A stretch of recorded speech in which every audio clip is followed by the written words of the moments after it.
करेंगे, कैसे हैरान करेंगे, कैसे यहाँ के जो अमीर लोग हैं उनको कैसे गरीब किया जाए और यहाँ की गरीब मजलूम आवाम को और भी गरीब किया जाएगा। ये एक एजेंडा है बीजेपी का। आप उसके तमाम पहलू देख लो, चेक कर लो अच्छी तरह। आप सोशल मीडिया पे आज को कोई शख्स नहीं है जो सोशल मीडिया को यूज नहीं कर रहा है। आप उनकी आइडियोलॉजिकल को समझो। ये तो बड़ी नासमझी की बात है कि हम चाय के कप के ऊपर बिक जाए या कोई हमें होटल पे खाना खिलाएगा, रिश्ता एक दिन खिलाएगा। अरे भाई अपने भविष्य के लिए सोचो। मेरी एक मोजबाना गुजारिश रहेगी डॉक्टर शमशेदा शान जी से, साकी मोहम्मद साहब से। हम सिर्फ आपसे दो चीज चाहते हैं। अगर आप उनसे हमारे साथ वादा करते हो, हम आपके साथ ये वादा करते हैं कयामत की सुबह तक रहेगी और हम उसका सपोर्ट करते रहेंगे। फर्स्ट प्रायोरिटी हमको एजुकेशन चाहिए। डॉक्टर शमशेदा शान जी, हमको बेस्ट एजुकेशन चाहिए यहाँ पे। और नंबर 2, हमारे हॉस्पिटलों की हालत देखो आप। बड़े अफसोस से मुझे ये कहना पड़ा, आज हम हॉस्पिटल पे गए, हमने वहां पे हालात देखे।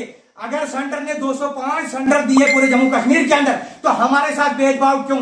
अगर 204 सेंटर में बेहतरीन फैसिलिटीज है, आप देखो हमारा सब डिवीजन में सबसे बड़ा हॉस्पिटल अगर है वो गूल हॉस्पिटल है, वहां की हालत देखो। मैडम जी आप एक्शन क्यों नहीं लेते सेमू साहब से, पीएमओ साहब से? जो हमने आपको इसलिए चुना है।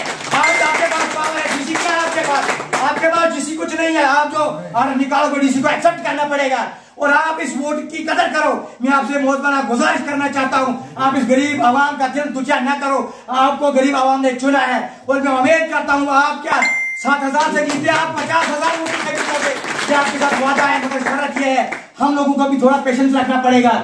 मेरे पास परिवार में 7 मेंबर हैं, लेकिन मैं उन 7 को खुश नहीं रह पाता हूं, रख सकता हूं। कभी एक बच्चा मुझे नारा तो पापा ने मेरे लिए वो चीज नहीं लाई। हमको समझना पड़ेगा आज पूरे डिस्ट्रिक्ट की जिम्मेदारी डॉक्टर शमशेदा शान जी के पास है।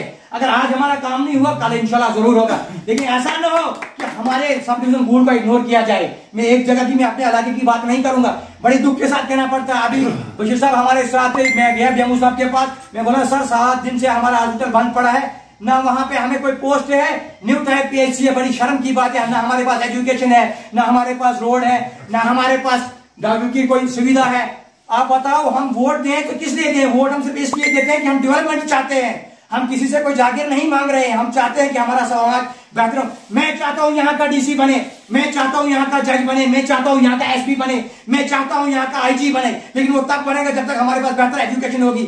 मैं डॉक्टर शमशेदा शान जी से, साकी मोहम्मद साहब से मोहब्बत गुजारिश करूंगा कि यहाँ में एक ऐसा बेहतरीन स्कूल दिया जाए जिसे तमाम सब डिवीजन के बच्चे उस स्कूल में पढ़े और उनके साथ किसी किस्म का कोई भेदभाव ना हो, उनको एक नजरिए से देखा जाए। यहाँ मैंने देखा, हमें हाई स्कूल दाने में, मैं खिलाफत नहीं करता हूं, लेकिन वहां पे हमें एक ऐसा आदमी थोपा गया है जिसने हमारे पूरे माशरे को बर्बाद कर दिया। सिर्फ 4 टीचर आते हैं स्कूल और हमारे बच्चे दिन में उनको डंडा लेकर सिर्फ खड़े रखते हैं बस।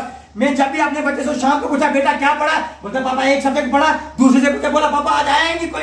तीसरे को पूछा बोलता है था ही नहीं आज उसको। अरे अगर नहीं है आपके पास स्टाफ तो बाकी स्कूल बंद करो ना, एक ही स्कूल रखो। हम आपको घर घर स्कूल खोलने के लिए नहीं कह रहे हैं। हमें बेहतरीन एजुकेशन चाहिए, कम से कम 20-25 टीचर एक हाई स्कूल के अंदर होने चाहिए, जिससे हमारी बेहतरीन तालीम बनेगी, तब जाके हमारा माशरा तरक्की करेगा। लोग मैडम जी तब आपको वोट देंगे जब लोग पढ़े लिखे बनेंगे। जब तक लोग अनपढ़ है यहाँ पे तब तक आपकी खिलाफत लोग करते रहेंगे, क्योंकि लोगों को पता नहीं है कि एजुकेटेड आदमी समाज के लिए क्या कर सकता है। जिस लोगों को ये पता चलेगा कि एजुकेशन आदमी जो भी एजुकेटेड आदमी है वो समाज के लिए बेहतर करेगा, तब आपको हर एक बच्चा वोट देगा। और आज क्या लोगों के अंदर ये गलत कंसेप्ट डाला जाता है, यार वो ठेकेदार है वो आपको वहां लगाएगा। अरे भाई वो क्या घर के ठेके से लगाएगा? जब वहां वैकेंसी होगी हम धरना लगाएंगे। जिस आदमी को भी मजबूरी होगी नौकरी की, उसके साथ हम खड़े हैं।